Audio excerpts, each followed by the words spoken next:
So, engine's in the frame with a couple of bolts in. Thanks to me. Thanks to RevTab, yeah. And yeah, that's it for us today. We're going to go and do some gaming. Yeah, tomorrow, let's at least get a compression test on there. Also, that'll let the WD or whatever I used. I didn't actually put anything. I don't know why I'm saying that today. I didn't actually put anything down the cylinders today. So it will be a dry compression test tomorrow. And you just never know. You just never know. They should be up at 130-ish, you know, on both. They should be similar level on both sides. And anything over 130 would be absolutely spot on. Anything under 130, and I'll be considering what to do next. I'd probably fire it up at some point just to see. Remember, one of our sides was not running really. What do you see behind you? I looked for a second-hand engine this morning. I couldn't see any really. The other thing is to send this off to a pro, get it done top to bottom. There's people out there who'll do the top to bottom work, get the case all polished, so on. But for now, let's see what the test is tomorrow. We could be shocked. It could be 150. It could be, you know, these simple ring changes could have done the work. Hi everyone, and welcome back. Just got back from holiday. I know you've seen a video or two since, but that was footage I took before I left. I got stuck.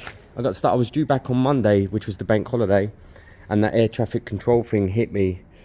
I was on an aeroplane for 6 hours, and it didn't move an inch. And it was so annoying because they, rather than being honest, they just kept saying, we're waiting for takeoff, we're waiting. 6 hours on a plane, no drinks offered, no food, nothing like that. And they wouldn't, the main thing was really we wanted to be out in the terminal waiting. But anyway, I got back the day after, late the day after, good 30-hour delay, horrendous day, horrendous treatment. And even though it wasn't the airline's fault, it was Ryanair I was with specifically, and even though it wasn't their fault, they should have treated people much better. They should have offered foods and drinks and accommodated people, which they didn't.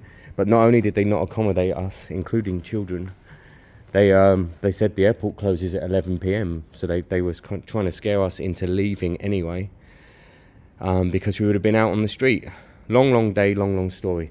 Welcome back. We're back. I took my bike out yesterday. Went to see my friend in Bishop Stortford. So a good hour and 15-minute ride, really fun. But that loose exhaust just not ideal. And it's weighty, you know. It's really weighty. The difference between that and that is unbelievable. Now, this doesn't fit well. I don't know if that's for the newer model. I don't know if that's for the 125. It doesn't fit very well. When it sits out here, it sits out quite wide. I mean, I can definitely manipulate it back in and somehow, but actually Delcafitch make a link pipe with a resonator in the middle, so it will still be in that middle slot, and it's nowhere near as big as that. It's just a kind of slightly fatter slot, a resonator, and I'm still using the end can that Rabjab's currently got. So I'm fitting this today. Rabjab's coming today to give me the end can back. He's bought himself a really nice end can. He spent like 300 quid on it. I don't know what it is. It might be the same. It might be a GP racing one, but he'll be here in a little while and we'll be doing both. I left you guys with the CB engine. I can't remember if I showed you guys that I put it back in the frame loosely. It's loosely in the frame. That means when I get a bit of energy, possibly tomorrow, I can do another compression test now as it sits. Forget the exhaust, forget the carbs. Literally just put the compression tester on and see if it's any better at all. We were reading, I can't remember, were we reading 90s dry beforehand? And I put in new piston rings, full set. So ideally we'd be reading 120 dry. 120 is the minimum as to where I would leave it alone for a while and use it, or sell it, whatever the next plan is.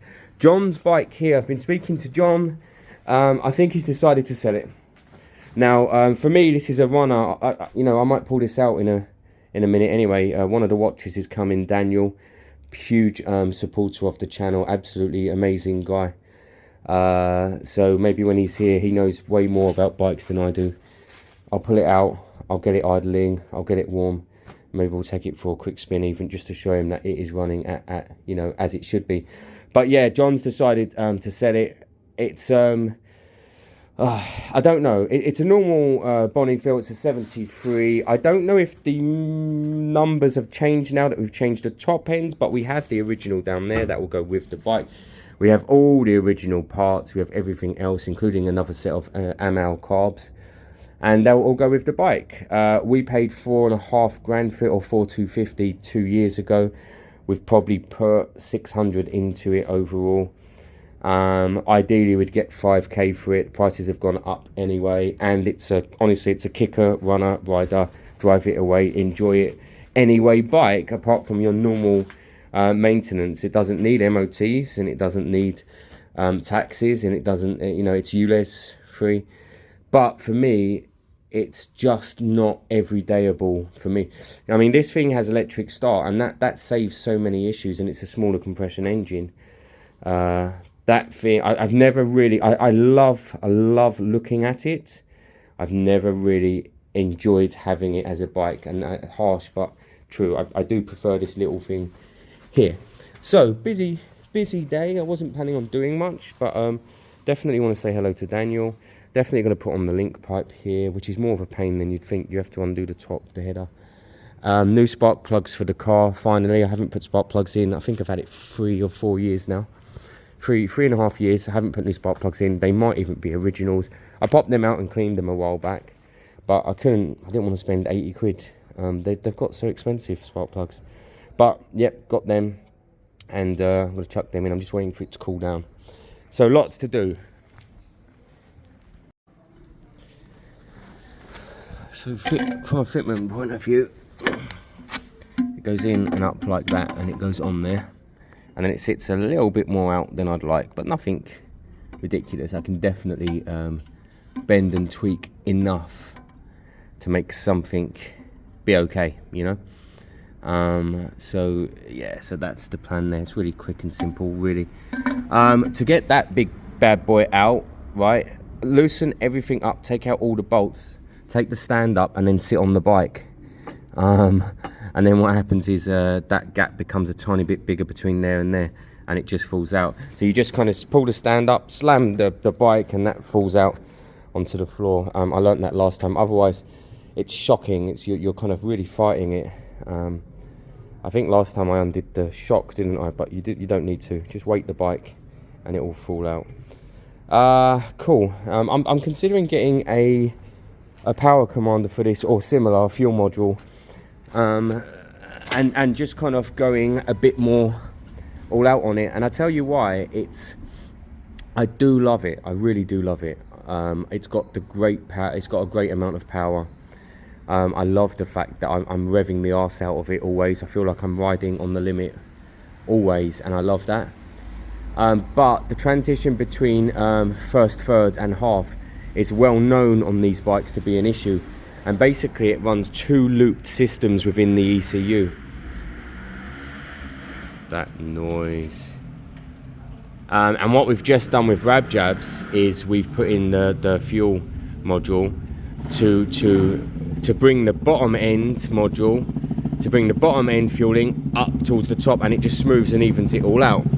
1 minute. So I might just get one. My only slight concern is the one we put on Rabjab's bike. I don't think it's a learning, evolving one. I think you set it and leave it.